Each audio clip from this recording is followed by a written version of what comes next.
Okay, hi, I'm Dr. Tim Jochen. Today we have our lovely Courtney, who has volunteered to let us put a little bit of filler on her lips. Now, Courtney, tell me, why did you want filler on your lips today?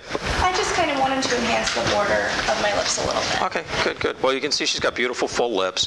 And the nice thing about Courtney is she's super young, so she has the very well-defined architecture of the lip. Now, the architecture of the lip is really important when you're getting your lips filled. So let's just talk about that. First of all, we have the rolled border here. It's the transition point between the red lip and the white lip, and it should be well defined right here.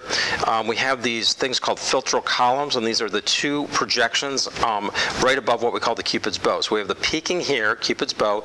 We have the philtral columns here, and that all form this little teardrop right here. And as women age, what you'll see is you'll see this flatten out and the lips start to drop like this because we lose volume. Now for Courtney, all she wants to do is have a little bit better defined lip, so we're going to sort of concentrate on putting the filler in that rolled white border. Now, today we're using Perlane. The thing with Perlane that makes it different from Restylane is it's a little bit thicker.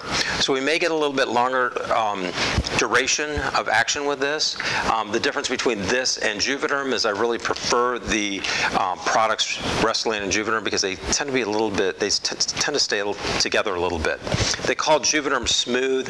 You know, I think that the smoothness leads to it moving a little bit. So I think there are great areas for Juvederm, but I don't think this is one of them. So what we'll do, and Courtney's being super brave here. She's not using any dental block that we give to most patients to minimize discomfort. So we just put a little bit in that border. And I like to keep my fingers here to make sure it's going in the right space. And then we'll put a little bit further down here. You doing okay, Courtney? Mm-hmm.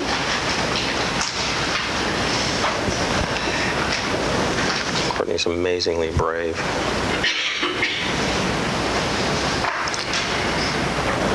Now, unfortunately, we're getting a little swelling along the border where we're placing it. So it's not going to look as pretty as it will tomorrow.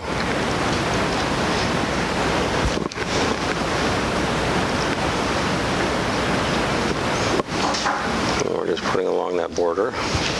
Now for her, she's got a really exaggerated Cupid's bow here, so I don't want to put any more in there because it'll exaggerate it a little too much. For most people, we can always try to accentuate that Cupid's bow.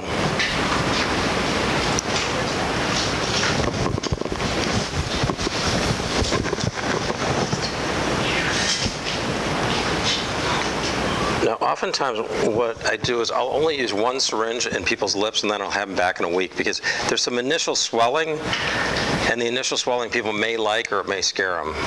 So I'll just try to accentuate her philtral columns here just a little bit by putting little drops in. And are you crying, Courtney? Oh, no. Not at all? I'm just watering. Okay, great. Watering, AKA crying. Look at that. Okay. I'm just glistening, doctor. Perfect. And then I'm just going to put a little bit in front of the border there just to get a little bit more fullness, a little bit more upturn.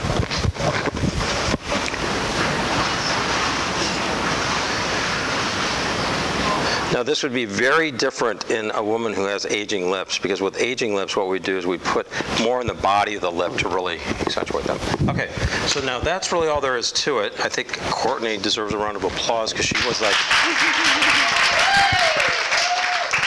she didn't punch me, she didn't cry, she didn't make fuss. So that's really a demonstration on Perlane in the lips. Thank you, Courtney.